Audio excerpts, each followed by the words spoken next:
आज रामनवमी हामी चाहिँ दुईजना रामधुनी मेला गएको थियौँ। धरान चाहिँ चिसो चिसो थियो तर झुम्का चाहिँ एकदमै गर्मी थियो। बाटो चाहिँ पिच भएकोले एकदम सजिलो लाग्यो मलाई। जङ्गलको बिचमा रहेछ मन्दिर चाहिँ। गर्मी त ओहो यति गर्मी थियो कि है, मधेस न पर्यो, मधेसको मेला।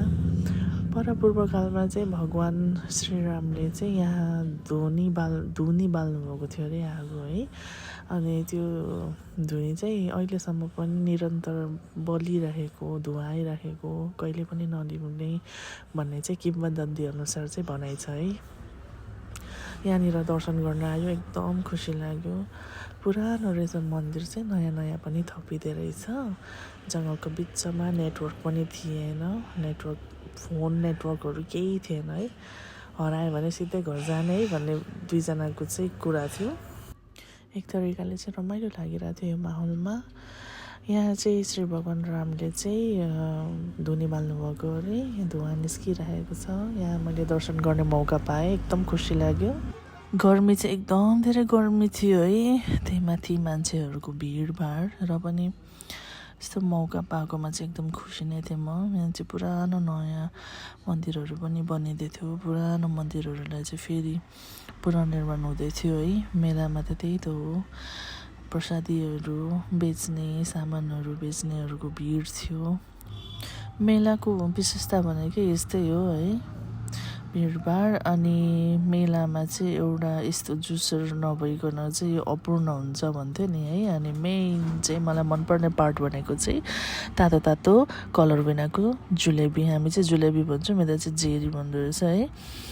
अनि वेटिङमा थिएँ क्या म, यस्तो गर्मीमा यस्तो रातमा पनि वेटिङमा बसिरहेको थिएँ। तातो जेरी घर पनि लान्छु प्रसाद भनेर।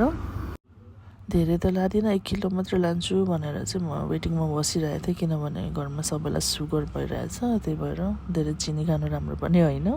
र मैले चाहिँ एउटा मात्रै खाएँ। म पनि एकदम कन्ट्रोल गर्दैछु आजकल सुगर। अनि गुलियो खाएपछि यो पकौडा त झन् मेरो फेभरेट है, यो पनि खाएँ मैले सबै। अनि यही हो मेरो फर्स्ट एन्ड लास्ट जेरी चाहिँ, मतलब जुलेबी। मिठो थियो, एकदम क्रन्ची, तातो मलाई एकदम मिठो लागेको थियो है। अनि ढक्कसँगले बसेर खाएँ। फर्कँदाखेरि चाहिँ यति रिस उठेको थियो कि आमा, बिचरा ट्राफिक एक्लैले पनि कन्ट्रोलै गर्न सकिरहेको थिएन, यति धेरै भिड थियो है। 2टा गाडी एकैचोटि आइदिएको रहेछ। बाटो चाहिँ एकदम कन्जेस्टेड थियो, सानो थियो। अनि त्यसपछि फ्रिली हामी चाहिँ नयाँ बाटो खोज्दै जाउँ न त भनेर खोज्दै धरान जाने बाटो सोध्दै गयौँ है। बाटोमा यस्तो राम्रो नहर, यति पिस फिल भइरहेको थियो, यति मन चिसो हावा आइरहेको थियो कि एकदम खुसी भइरहेको थियो है।